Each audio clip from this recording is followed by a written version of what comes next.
أعوذ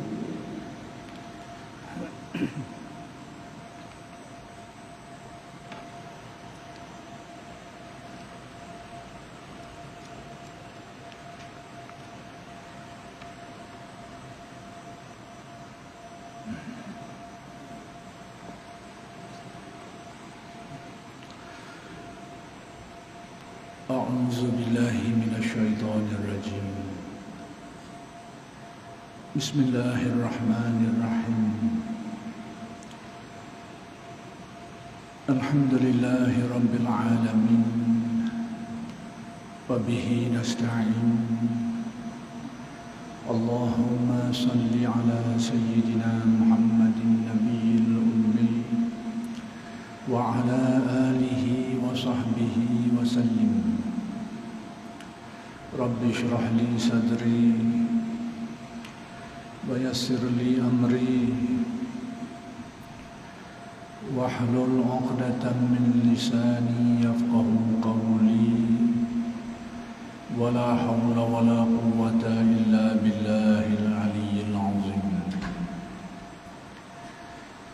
إلهي أنت مقصودي ورضاك مطلوبي، أعطني محبتك ومعرفتك. السلام عليكم ورحمة الله وبركاته. الحمد لله والشكر لله والصلاة والسلام على رسول الله أما بعد. Pertama sekali kita bersyukur kehadirat Allah Subhanahu wa taala yang telah memanjangkan umur kita dan telah mengurniakan kepada kita nikmat-nikmatnya sangat banyak zahir dan batin. Mudah-mudahan segala nikmat-nikmat itu sentiasa dikurniakan kepada kita dan dijadikan kita orang-orang yang mensyukuri nikmat. Mudah-mudahan dengan berkat syukur bukan saja dikekalkan nikmat yang sedia ada, tetapi ditambah lagi dan digandakan lagi dengan nikmat-nikmat yang lain. Dan insya-Allah pada malam ini akan diteruskan lagi pengajian kitab Al-Hikam karya Syekh Ahmad Ibn Athaillah Al-Iskandari radhiyallahu anhu. Dan kalam hikmat yang ingin dikupas pada malam ini ialah kalam hikmat yang ke-247, yaitu kata-kata Syekh Ibn Athaillah, innama ajral adha alaihim kay la takuna sakinan ilaihim, arada an yuz'ijaka ilaihi min kulli syai'in hatta la yushghilaka anhu bi syai'in. Memang sengaja Allah melaksanakan gangguan terhadap dirimu dari tangan orang-orang itu supaya kau tidak jinak kepada mereka.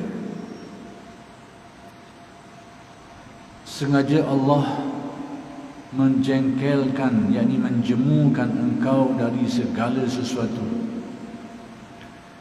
supaya tidak ada sesuatu yang melupakan engkau daripada Allah, yakni supaya tidak ada yang mengganggu engkau untuk ingat kepada Allah. Kalam hikmat Syekh Ibn Athaillah yang ke-247 ni, Syekh Ibn Athaillah nak memahamkan kita hikmah di sebalik kejadian-kejadian buruk yang menimpa kita, terutamanya perbuatan-perbuatan dari kalangan makhluk ini yang menyakitkan, yang merendahkan, yang menghina, dan apa saja yang menjadikan kita ini tertanggung atau terseksa dengan semua pelakuan itu. Kadang-kadang dalam bentuk perbuatan, dikhianati, dilakukan itu dan ini. Kadang-kadang dalam bentuk lisan, dicerca, dicela, ditohmah, dituduh dan macam-macam lagi, dan berbagai-bagai. Semua itu termasuk azab, sesuatu yang menyakitkan kita, sama ada secara fizik, zahir kita, badan kita ni, ataupun secara perasaan naluri yang menyakitkan hati kita bila menghadapi semua itu.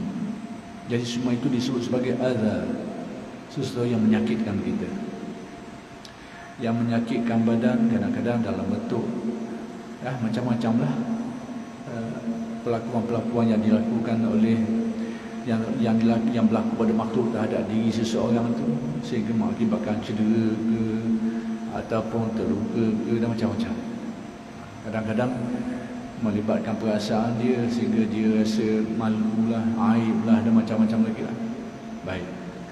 Jadi sekarang Syekh Ibn Atta' ni cuba nak membuka hikmahnya, memahamkan kita di sebalik semua itu. Sebab kalau kita tidak memahami hikmah ini, kita akan terikut arus. Kita akan ikut arus. Maksudnya kita akan tenggelam dalam kesedihan, kedukecitaan, penderitaan, sakit hati, macam-macam. Kita ikut arus. Tapi kalau kita memahami hikmah ini, apa-apa yang sepatutnya menjadikan kita sakit hati tidak seperti itu. Perkara itu sepatutnya menyakitkan hati kita. Tapi kalau kita faham hikmah ini, kita tidak rasa sakit hati dengan yang demikian. Perkara itu sepatutnya menjadikan kita ini sedih, menjadikan kita ini gelisah, menjadikan kita ini terasa malang dan sebagainya dengan karinah yang bermacam-macam. Tapi disebabkan kerana memahami hikmah ini, maka kejadian itu tak berlaku pada kita, biasa saja. Ataupun tidak meninggalkan kesan yang kuat terhadap diri seseorang itu. Inilah yang ingin disampaikan oleh Syekh Ibn Atta' tentang kainah-kainah ni. Kainah-kainah manusia ni, apa hikmahnya di sebalik semua itu. Jadi kalau kita dapat memahami rahsia-rahsia tasawuf, hikmah-hikmah kesufian di sebalik kejadian ini, itulah yang akan memberi kekuatan kepada kita, yang menjadikan kita tidak kalah dengan kejadian itu, yang menjadikan kita tidak rosak dengan sebab kejadian-kejadian itu, yang menjadikan kita tidak kecewa dengan kejadian itu. Baik, sebelum itu ingin saya jelaskan tentang musibah dan hal-hal yang berkaitan. Kerana kadang-kadang timbul tanggapan pada sesetengah kita, dan tanggapan ini menghalang seseorang untuk berubah menjadi lebih baik dalam meningkat kebaikannya itu, kerana salah faham ini. Dan banyak terjadi, dan kenyataannya itu memang membawa ke situ.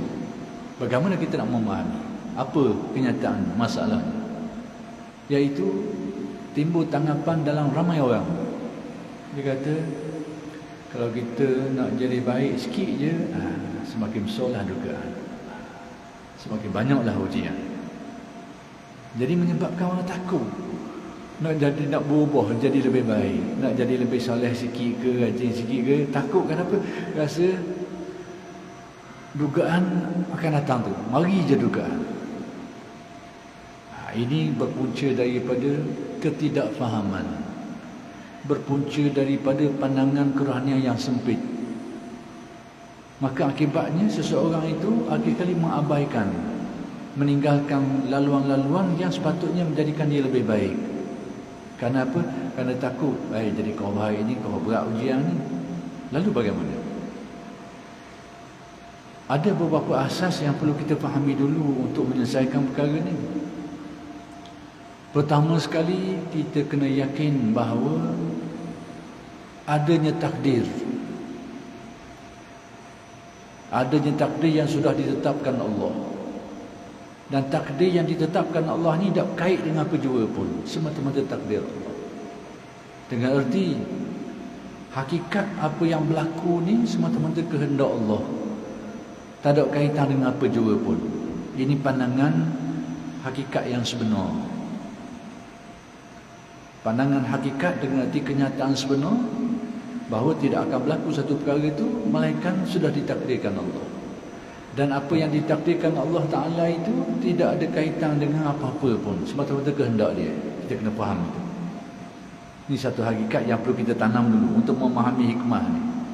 Kerana Syekh Ibn Atta' ni membuka rahsia hikmah ni, dia tengok dari angle lain, dari sudut lain. Tapi kalau kita tidak ada asas akidah ni, menyebabkan kita kadang-kadang takut nak meningkatkan kesolehan kita ni, cuba nak baiki diri kita ni, jadi takut. Kerana takut apa? Takut mari musibah berat. Ini kadang-kadang matui pemikiran. Jadi kena faham dasar mula-mula sekali bahawa tak akan berlaku satu perkara melainkan sudah ada takdirnya, dan tak berkait dengan apa-apa pun, semata-mata dengan takdir kehendak Allah. Dan itu sedia maklum di dalam hadis Nabi. Salah satu daripada tunjang asas dasar kepada iman kita adalah percaya kepada takdir Allah. Antu'mina bil qadari khairihi wa syarri, iaitu engkau percaya kepada takdir, ketentuan Allah, sama ada baik atau buruk. Yani semua perkara itu termasuk di dalam takdir Allah. Itu asas pertama yang perlu kita fahami sebagai seorang Muslim. Jadi yang menimbulkan, antara sebab yang menimbulkan kebimbangan kita ni kerana lupa. Bukan tak percaya kepada takdir ni, lupa kepada takdir ni. Yang kedua, asas-asas yang perlu kita tengok berkait dengan perkara ni, memang ada hadis Nabi menjelaskan, dan ini pandang dari sudut perlakuan, kenyataan, kejadian. Hak tadi itu, takdir itu pandangan hakikat, rahsia Tuhan. Itu bukan bahagian kita. Kita kena yakin bahawa apa yang berlaku kehendak dia. Baik, sekarang sudut pandang syariatnya, sudut pandang kenyataannya, sudut pandang realitinya bagaimana. Maka di sinilah ada hadis Nabi yang memberikan kita pedoman, yang mana hadis ini perlu dilihat secara yang lebih luas sikit lah. Iaitu Nabi menjelaskan, Asyaddun nasi bala'an al-anbiya'u summal amsalu fal amsal. Yang paling berat sekali kena dugaan adalah para Nabi. Kemudian yang mendekati martabat mereka itu, kemudian yang mendekati martabat mereka itu, sampailah seterusnya. Memang daripada kenyataan Nabi ini, hadis Nabi ini memperlihatkan bahawa ketinggian martabat seseorang itu maka ada kaitan dengan dugaannya itu. Ada kaitan dengan dugaannya. Sekali dinyatakan asyaddun nasi bala, manusia yang paling berat dugaannya al-anbiya, para nabi. Jadi ketinggian kedudukan seseorang di sisi Allah ada kaitan dengan dugaannya. Baik. Kemudian kita kena faham satu perkara lagi, iaitu kaedah yang telah disimpulkan oleh ulama tasawuf, yang diformulasikan ataupun diperkaedahkan oleh ulama tasawuf, supaya kita nak memahami perkara ini secara yang lebih jelas, supaya tak keliru. Iaitu kata ulama tasawuf dalam perkaedahan yang mereka tetapkan, yang mereka simpulkan, al-imtihan ala qadril imtikan. Ujian itu adalah menurut kemampuan. Ingat sikit. Tahap ujian, qada ujian itu menurut kemampuan.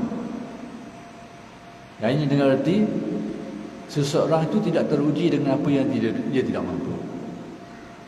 Dia akan diuji dengan menurut qada kemampuannya. Ini perkaedahan yang disimpulkan oleh ulama tasawuf. Baik, lalu lihat kepada kenyataan. Jadi kenyataan inilah yang membuka ruang kepada manusia dengan kelalaian kita, kejahilan kita. Maka itu membuka ruang untuk kita tersalah faham dalam perkara ini, sehingga menimbulkan persepsi yang salah, lalu menimbulkan dorongan, nak jadi baik sikit, mari lalu juga, tak boleh. Jadi masa tak tahan, dan nak mengelak. Jadi ini menutup pintu orang untuk menjadi lebih baik, menutup pintu seseorang itu untuk menjadi lebih dekat kepada Allah. Dan sikap demikian berlawanan dengan perintah agamanya, supaya kita ini sentiasa bertakwa dan meningkatkan takwanya. Jadi sikap itu berlawanan. Lalu bagaimana? Kenapa timbul punca macam ni? Puncanya pertama sekali kenyataan yang berlaku dalam kehidupan pada sesetengah orang. Dalam keadaan dia tidak memahami asas-asas tadi. Kemudian pandangan kerohaniannya sempit. Maka timbullah persepsi-persepsi salah tadi itu yang menghalang seseorang untuk berusaha memperbaiki dan meningkatkan kesolehan dan ketakwaan dirinya. Apa benda? Secara kebetulan berlaku. Ini pengalaman. Bila berlaku, kemudian kebetulan dia, bila kebetulan ni maksudnya sudut pandangan yang sempit lah. Baru saja nak mari mengaji, berlaku dah perkara yang tidak disedari. Selama-lama ni tak pernah bocor tayar motor. Mari nak mengaji bocor dah setara tayar motor. Dipandang speed. Padahal kalau kita tengok orang lain yang tak semayang pun bocor kot tayar motor. Tapi setan ni mari tutup. Mari tutup pun jangan tengok tengok atas dirimu ni, tengok. Baru nak jadi baik sikit je. Jadi selalu. Timbul lalu persepsi. Padahal kalau luas sikit pandangan.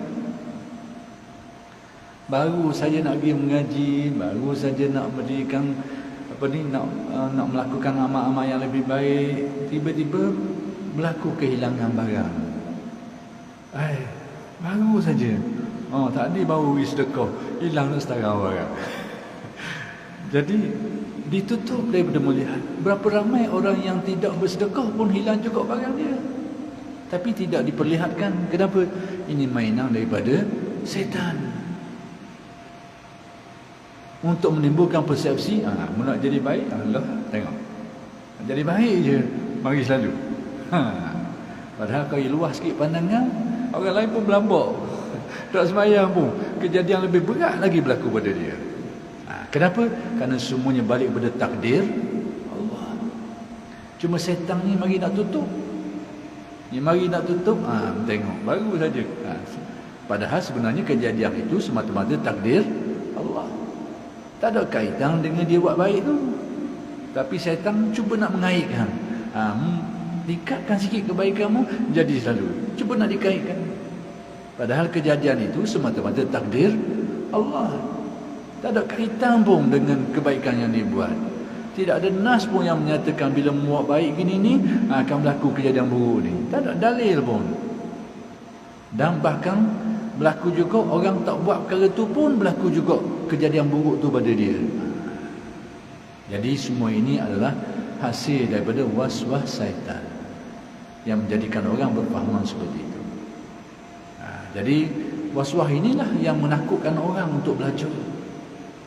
Untuk belajar, untuk berubah, untuk menjadi lebih baik. Kenapa? Kerana sudut pandang yang sempit, lalu persepsi yang salah terhadap perkara tadi menyebabkan dia mengelak diri daripada nak jadi lebih baik. Nak jadi baik ni tak rasa tak dah. Padahal kaedah ulama tasawuf menyatakan al-imtihan ala qadril imtikan. Ujian manusia itu menurut qadar dia mampu tanggung. Itu berkaedahan yang disimpulkan oleh ulama tasawuf. Ini semua. Jadi sebab tu tiga perkara asas tadi tu kita kena faham. Pertama sekali takdir Allah, bahawa ketetapan Allah ni mengenai siapa jua pun dan tak ada kaitan dengan apa-apa pun. Semata-mata takdir dia. Yang kedua, memang ada hadis Nabi bahawa ujian itu menurut tahap tingkatan keimanan seseorang tu. Yang ketiga, bahawa ujian itu adalah menurut qadar apa yang seseorang itu mampu untuk menghadapinya. Jadi balik kita kepada kalam hikmah ini.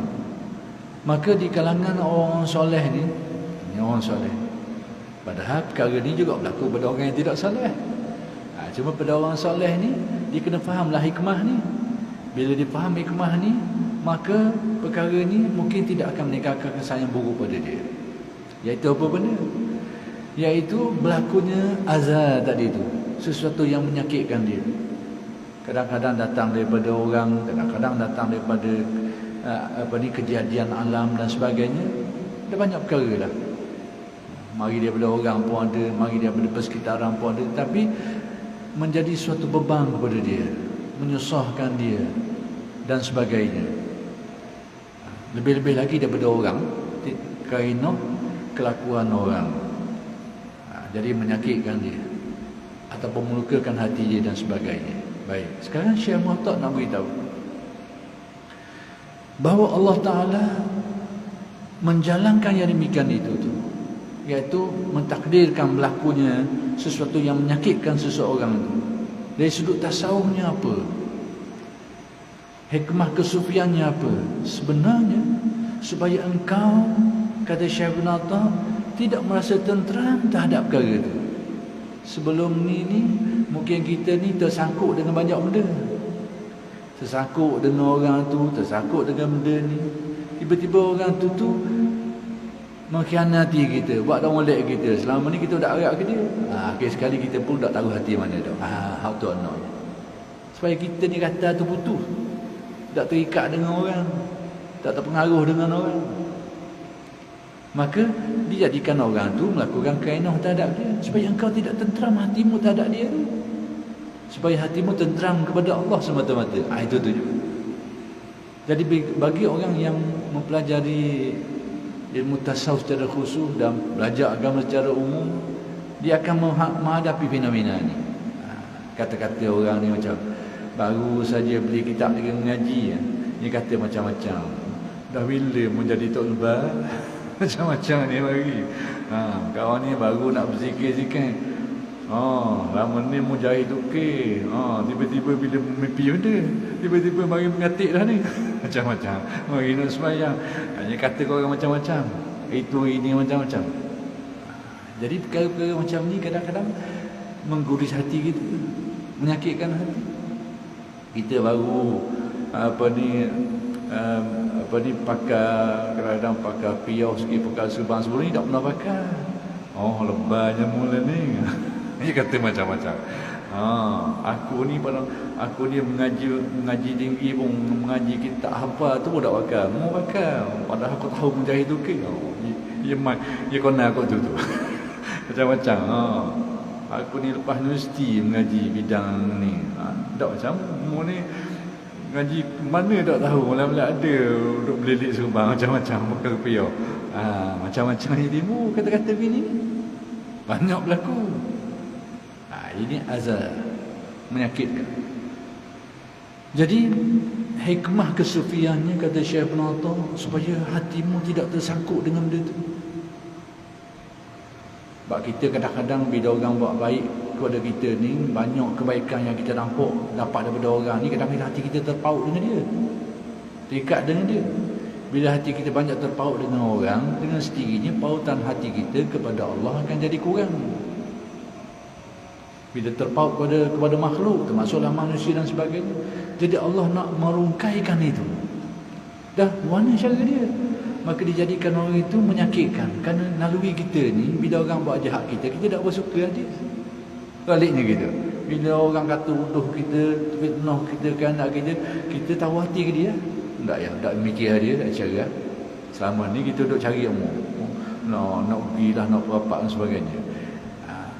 Jangan salah faham angle ni. Jangan kita faham tasawuf ajar kita supaya memutuskan persahabatan. Tidak. Itu sudut lain. Tafsiran salah boleh jadi belaka. Tasawuf ajar kita ni supaya memutuskan ikatan dengan manusia. Ini bercanggah dengan dalil, bercanggah dengan tuntutan syarak. Illa bihablim minallah wa hablim minan nas, kecuali mempunyai hubungan dengan Allah Ta'ala dan hubungan dengan sama manusia. Ini tasawuf ni ajar menyimpang ni, menyesal ni. Jangan faham macam tu. Itu sudut lain. Tentang bersahabat, bergaul dengan orang tu, itu ada angle lain, sudut lain. Sudut sekarang, sudut bila kainah terjadi, dilakukan oleh orang terhadap kita, terhadap seseorang tu. Kita tak kira lah siapa dia pun. Dia mengkhianati, dia khianat kita, dia tekang kita, lepas tu dia sebab berita buruk dan macam-macam lagi lah. Lepas tu dia ambil tindakan yang bukan-bukan, padahal dok kita pun. Jadi kita nampak benda ni tak munasabah, bukan dia ni, bukan keadaan sebenar ni. Jadi bila kita nampak kainah-kainah yang dibuat tu, hati kita pun tak terikat mana tak dia. Jadi Syekh bin Atta nak memahamkan kita bahawa al-azan ni sesuatu yang menyakitkan menimpa seseorang ni sebenarnya, kalau dia ni orang yang hati dia cuba nak dekat kepada Allah Ta'ala, membantu dia tu jadi lebih cepat lagi. Kalau selama ni mungkin sakut sebab benda tu kerana mungkin orang sanjung dia, orang terima dia sakut, jadi tak jalan laju, sakut dengan benda tu. Sedangkan dia ada keinginan untuk memesrakan hatinya dengan Allah, mendekatkan hatinya dengan Allah, untuk mendalamkan kefahamannya terhadap Allah tu. Memang itu hak dia nak dah, hak dia cari dah, tapi sakut dengan tadi tu, bila berlaku benda tu kau laju perjalanan dia tu ke arah maksud yang dia nak capai.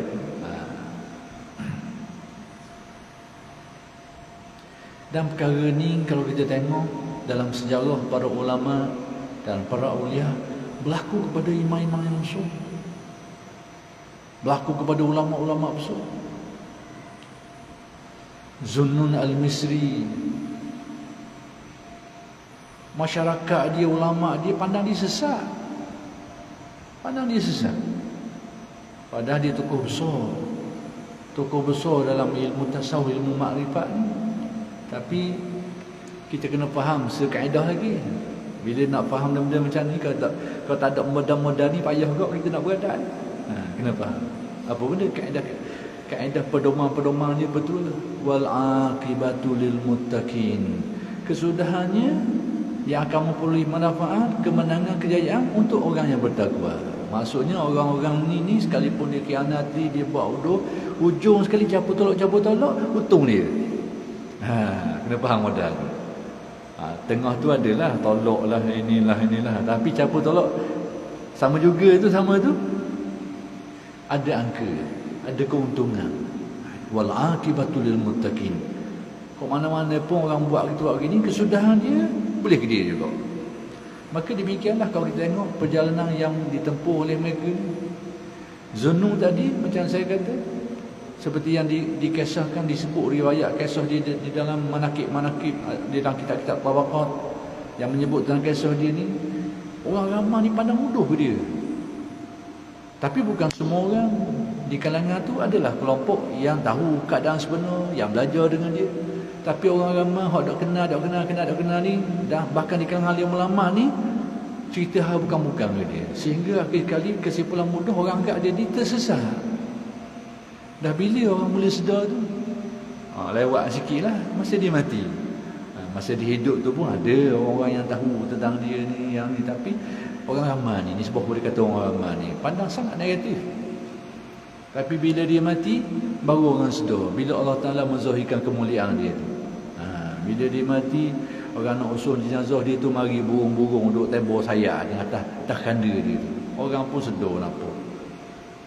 Dengan kejadian itu orang pun faham tahu kemuliaan orang ni. Orang yang dianggap betul ni, orang dianggap jahat ni, bodoh ni Allah Ta'ala zahir kemuliaan dia. Nampak orang ramai baru tersedar. Tapi kawan ni mati tau.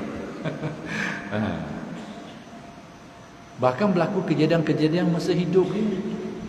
Masa dia menumpang satu yang menjadi sebab nama orang panggil Zunnun al-Misri itu. Zunnun ni, nu tu ikan, Zu tu pemilik ikan, penguasa ikan. Mana nama ni timbul ni?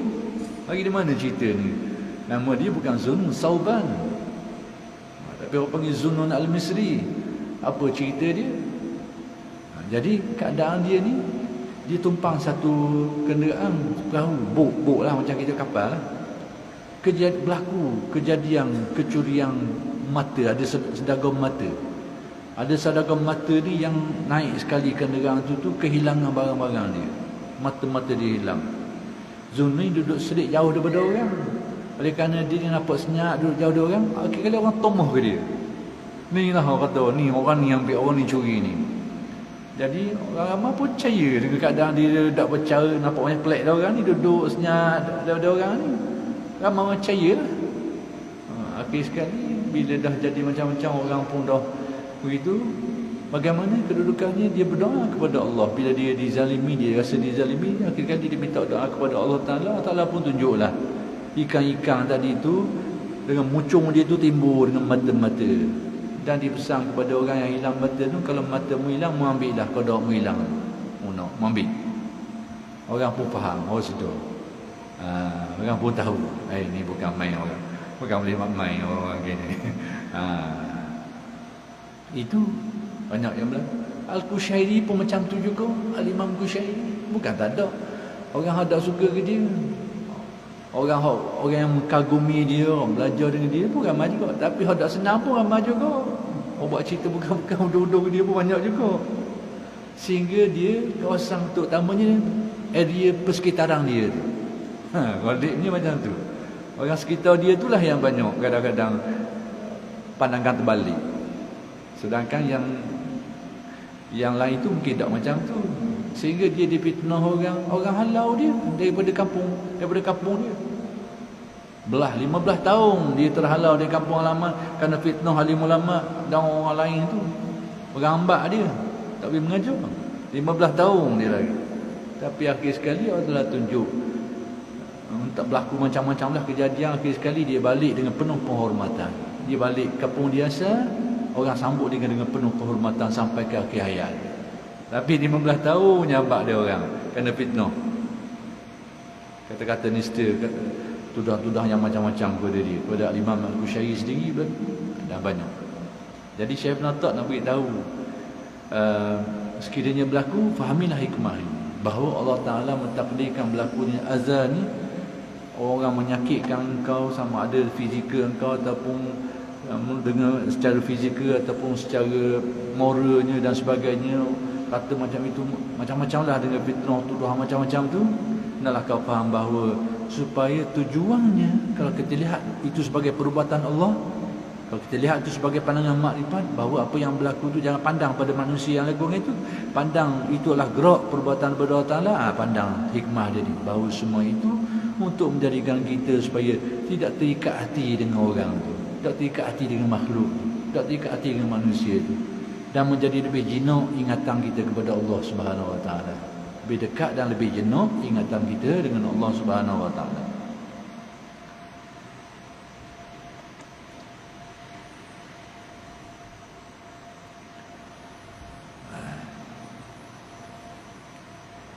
Baik, Abul Hasan Asy-Syadzili radhiyallahu anhu berkata, larilah dari kebaikan, yakni bantuan orang. Ini pun jangan disalahfahami. Tasawuf ajar supaya jauh lagi daripada orang ramai. Jangan terima pertolongan orang, bantuan orang. Kena faham secara menyeluruh ayat-ayat ni. Main bahas topeng ini banyaklah berlaku kesilapfahaman, kekeliruan. Baik, kata beliau, larilah dari kebaikan bantuan orang melebihi dari larimu dari kejahatan orang kepadamu. Sebagaimana kita tak suka orang buat jahat kita, biarlah kita tak suka dari segi perasaannya terhadap perbuatan baik orang kepada kita. Sebab apa? Perbuatan baik orang terhadap kita itu akan menghambakan diri kita, akan mengikat diri kita dengan benda itu. Maka kau larilah. Jadi lari di sini dengan arti hendaklah engkau jangan sampai engkau menyukai, terikat hati dengan benda itu tu. Bukan berarti orang tolong jangan terima pertolongan orang. Artinya hendaklah kita jangan sampai terikat hati dengan kebaikan orang, sebagaimana kita tak suka dengan kejahatan orang kita. Maka demikianlah kebaikan orang, sampai begitu jugalah, jangan sampai kita terikat dengan benda itu. Kenapa? Kerana dia akan menjadikan kita terikat dengan yang lain daripada Allah Ta'ala, makhluk terikat kuat. Maka ini akan menghalang kemajuan kerohanian kita untuk menjadi lebih khusyuk hati dengan Allah Subhanahu Wa Ta'ala. Sebab kebaikan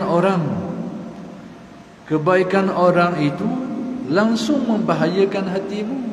Ini dari sudut pandangan tasawuf lah ni. Jangan pandang dari sudut kehidupan. Bantuan orang tu memang bermanfaat. Apa yang dibicarakan oleh Syekh Abul Hasan Asy-Syadzili ini dari sudut perkembangan kerohanian, dari sudut qalbu, hati. Jadi hati manusia ni antara racun dia itu adalah kebaikan-kebaikan orang yang akan meracuni dia tu. Bukanlah berarti kita jangan terima kebaikan orang. Jangan jangan tafsir macam tu. Tasawuf ajar kita ni jangan terima kebaikan orang. Jangan termakan dengan kebaikan orang. Itu bahasa yang lebih dekat untuk kita faham. Jangan terikat Jangan termakan dengan kebaikan orang kepada kita. Dari segi zahirnya, kebaikan orang, alhamdulillah, itu pertolonganlah. Orang buat baik kita, orang tolong kita, syukurlah, alhamdulillah. Tapi dari segi kerohanian kalbu kita ni, hendaklah kita pandang bahawa semua itu gerak daripada Allah. Supaya apa? Supaya hati kita tidak pandang manusia itulah yang tolong kita. Ini dari sudut pandang makrifat. Jadi apa yang dibicarakan oleh Syekh Abu Hasan Syazili ini adalah dari sudut, bukan dari sudut syariatnya, tapi dari sudut perjalanan hatinya. Supaya manusia ni, supaya kita ni, kalau kita terima kebaikan orang, hati kita akan paut situ. Lalu hati kita akan terdanailah dari memandang kepada Allah yang menggerakkan semua itu untuk kita. Itu dari sudut pandangan kerohanian. Adapun dari sudut syariatnya, orang beri, ambil ya. Terima kasihlah. Syukurlah atas pemberian orang, atas pertolongan orang. Jadi sekarang dua sudut pandangan yang berbeza. Jangan terkeliru.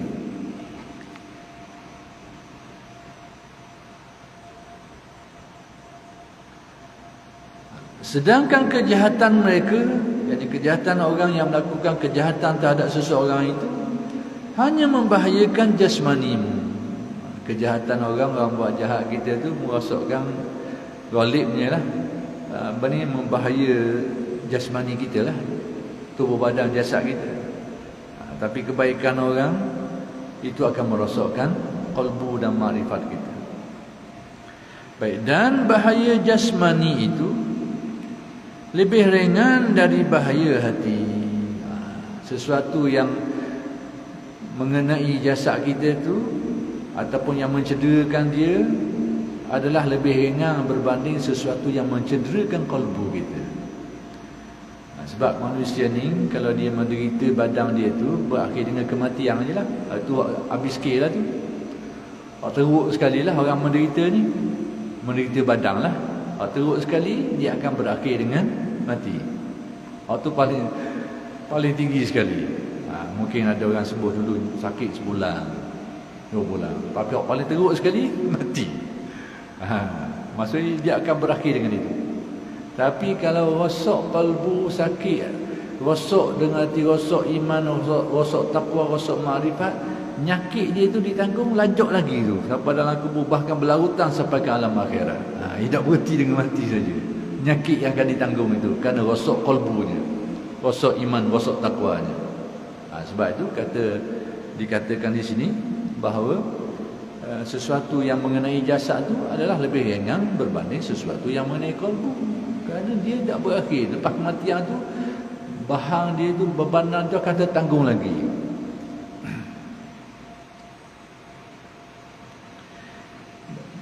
Jika kamu jinak, senang, menyandar, berharap kepada mereka. Jadi kalau seseorang tu merasa senang, merasa jinak, merasa bersandar, bergantung, berharap kepada makhluk, maka dia akan merosakkan kalbunya. Baik, sesungguhnya jika ada musuh yang mendekatkan engkau kepada Allah, lebih baik dari teman atau kawan yang memutuskan engkau dari Allah. Ini dipandang dari sudut makrifatnya. Dari sudut makrifat ni, jika, faham lah, jika ni ayat ni andaian. Maksudnya apa saja yang mendekatkan kepada Allah, ternyata itu lebih baik berbanding apa yang menjauhkan kita daripada. Contohnya macam mana?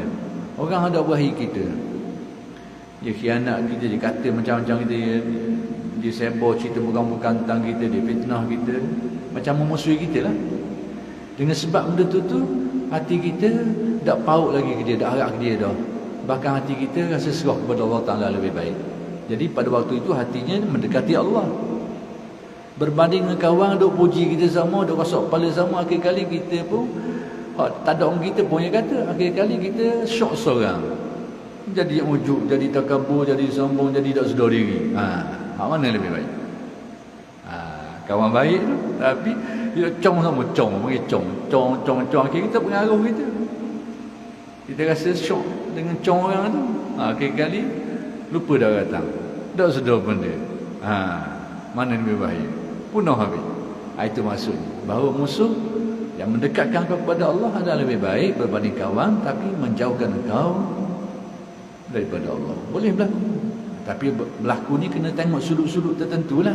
Jangan faham secara umum musuh tu lebih baik daripada kawan. Tu tak boleh nak bakar tu. Bercanggau kaedah tu. Mana boleh pula musuh lebih baik daripada kawan. Sekarang tengok sudut-sudut tertentu. Angle musuh lebih baik kau mana? Angle kawan tu lebih buruk tu kau mana? Ini kena lihat pada tafsiran uraian dia. Sama juga lah bila isu Imam Ghazali kata hakikat takabur tu bila kau merasa kau lebih baik daripada sesuatu, termasuklah binatang. Allah dah nak terima kenyataan ini. Takkanlah binatang lebih baik daripada manusia. Jangan tengok cara umum, tengok perincian dia. Ada sudut-sudut tertentu binatang tu lebih baik daripada manusia. Dari segi mana baik binatang daripada manusia? Manusia ni buat salah, buat dosa, kena hisap. Binatang tak ada benda ni. Dari sudut tu baik dia daripada kita. Dari sudut tu. Jadi kata-kata ulama tasawuf tu, kita tahulah kata-kata alim ulama manusia ni dia bukan hadis Nabi. Satu. Yang kedua, kata-kata manusia ni kadang-kadang ada bersifat umum yang perlu dikhususkan. Ada yang bersifat mutlak yang perlu dikaitkan. Itu biasalah dalam percakapan. Tapi kita ni kadang-kadang bila salah faham, kau cepat salah doktor ni. Doktor tu kadang gaduh dok lalu. Gitu. Sebab tu kita kena bergaluh sikit sini. Timbul pula Imam Ghazali doktor. Padahal kita tengok uraian dia kata kita sebab apa? Sudut mana? Ni pun sama juga. Jadi kalau nak kata musuh lebih baik daripada kawan, memang bercanggah lah. Tapi yang Nabi beritahu ni, musuh yang macam mana? Kadang yang macam mana? Di situ kita akan nampak sudut baiknya berbanding dengan kawan tadi.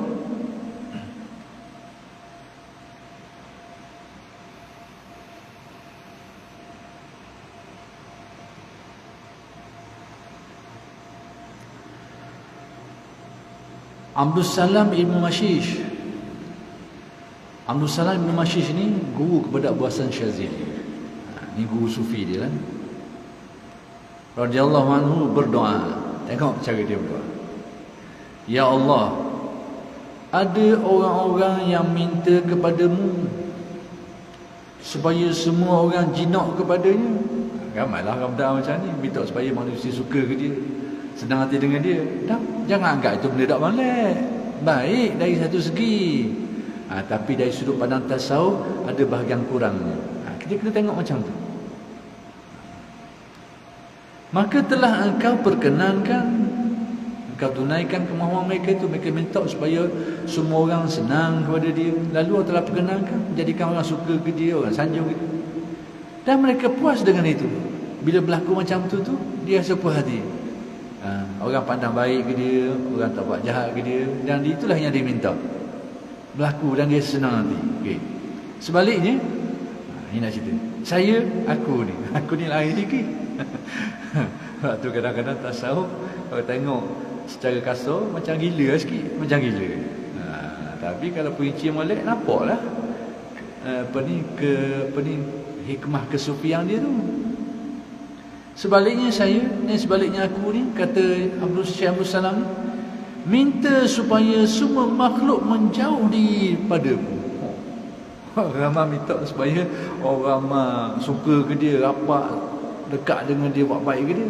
Tapi aku minta supaya semua makhluk jauh daripada aku. Guna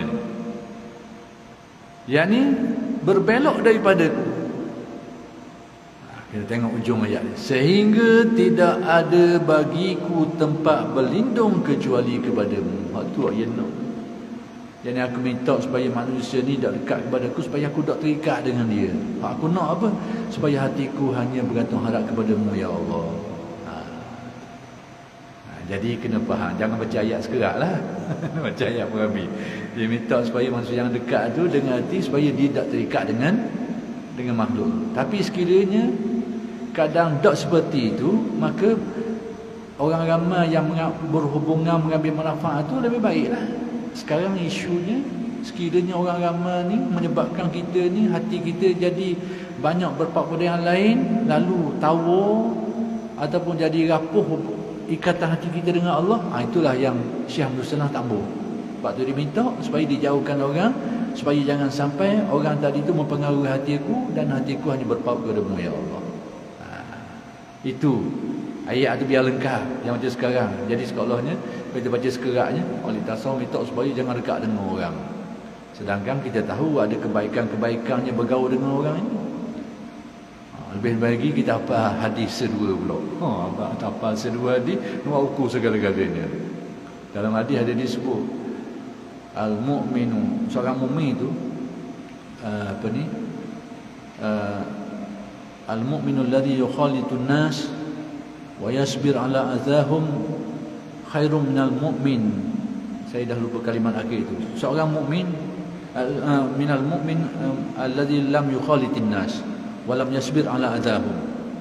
Seseorang mukmin yang bergaul dengan orang ramai, bergaul dengan orang, kemudian bersabar terhadap kainah mereka itu, adalah lebih baik daripada seorang mukmin yang tak bergaul dengan orang dan tak dapat nak bersabar terhadap kainah mereka itu. Jadi hak bergaul dengan orang tapi boleh sabar ni lebih baik. Memang itu hadis Nabi, tapi apa yang dijelaskan oleh Syekh Hasan Syazili ini dari angle yang lain, iaitu sekiranya orang ramai ni menyebabkan hatiku ni hilang pautan dia terhadap Allah, dok paut dengan orang, maka aku dok nak ni. Jadi aku dok nak patut aku minta supaya jauh dari makhluk, kerana aku tahu aku ni kodok aku tahu. Kalau makhluk ramai hati aku ni dia tahu. Atas dasar itulah dia minta supaya dijauhkan, bukan semata-mata supaya jauh daripada orang. Bukan itu yang dia minta. Kita tengok sebab ujung dia tu.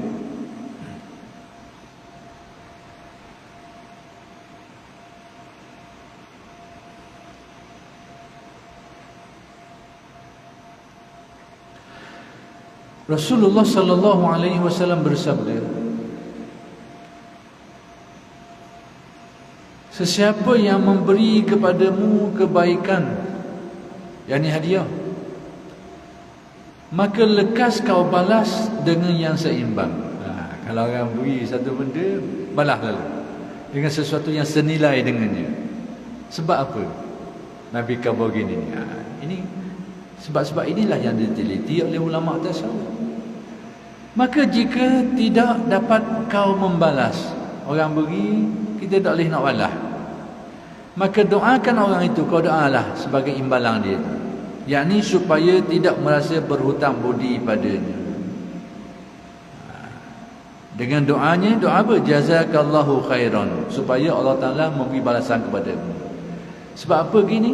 Maksudnya kalau orang beri, balas. Kalau tak nak balas, balas dengan doa. Balas juga sebenarnya, tapi bukan balas dengan benda, balas dengan doa. Apa tujuannya? Supaya kita tak terikat dan terhutang budi pada orang lain. Terhutang budi dengan makna mensyukuri atas pemberian orang, pertolongan itu baik, tapi itu dari aspek syariat. Dan kita dengar hadis Nabi menyebut, man lam yashkurillah lam yashkurin nas. Man lam yashkurillah lam yashkurin nas. Siapa yang tidak bersyukur, lam yashkurin nas, man lam yashkurin nas lam yashkurillah. Siapa yang tidak berterima kasih kepada manusia, berarti dia tidak bersyukur kepada Allah. Dah macam mana tu? Itu aspek syariat.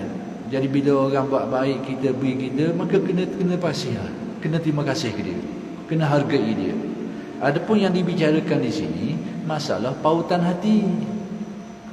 Ini aspek tasawufnya, aspek kerohaniannya. Maka jangan sampai pemberian orang tu menyebabkan hatimu terikat dengan dia.